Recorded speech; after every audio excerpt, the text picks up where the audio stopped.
Voici ce que ça a l'air à l'intérieur de la tente. En passant, j'ai appris hier que l'immeuble que vous voyez là, la bâtisse, est semi-condamnée. En fait, c'est qu'il est en attente de permis. Il y a une partie du permis, mais le propriétaire est en attente de permis pour transformer la bâtisse que vous voyez là en auberge.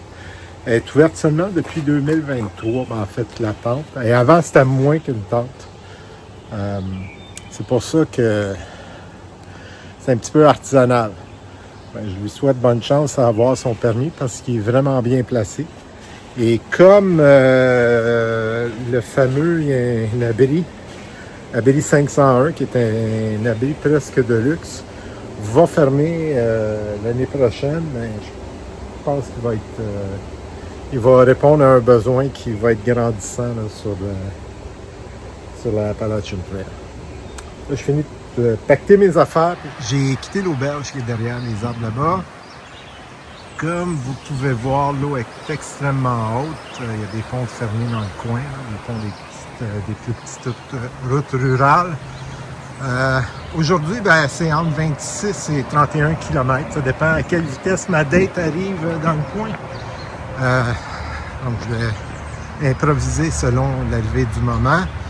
Il fait soleil, comme vous pouvez voir. Là, je vais vous le montrer. Beau ciel bleu toute la journée. Demain aussi, autour de 20 degrés. C'est un petit peu frisquet ce matin. Il fait 9 degrés.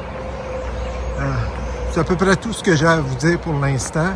J'ai une montée en partant, pas une très haute montée. Puis ensuite, je me promène le long de la crête de montagne. Je vous souhaite une bonne continuation de votre côté. Je vais juste vous montrer c'est quoi un spot de petites roches.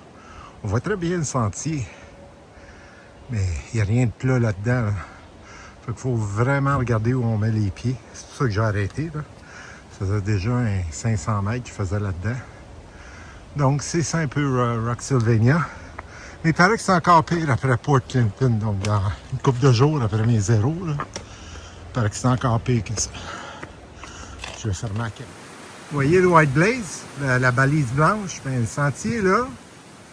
Mais il est où le sentier là-dedans? Là? On va avancer dans les roches.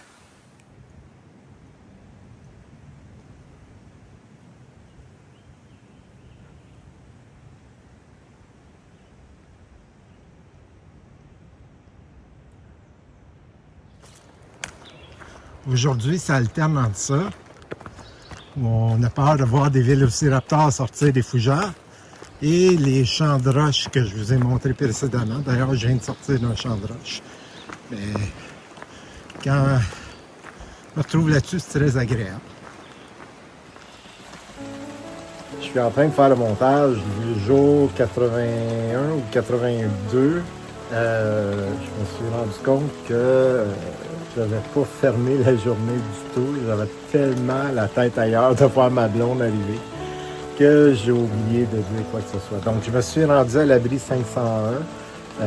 J'ai fait le plus petit kilométrage parce que Nathalie, ma blonde, est arrivée bien avant, elle est arrivée comme 1 heure ou 2 avant le temps prévu. Je me suis donc arrêté à l'abri 501. La journée d'ensuite, j'ai pris un 0, vous allez le voir. Et l'autre journée d'ensuite, j'ai fait l'abri 501 à la route 183. Ça aussi, vous allez le voir.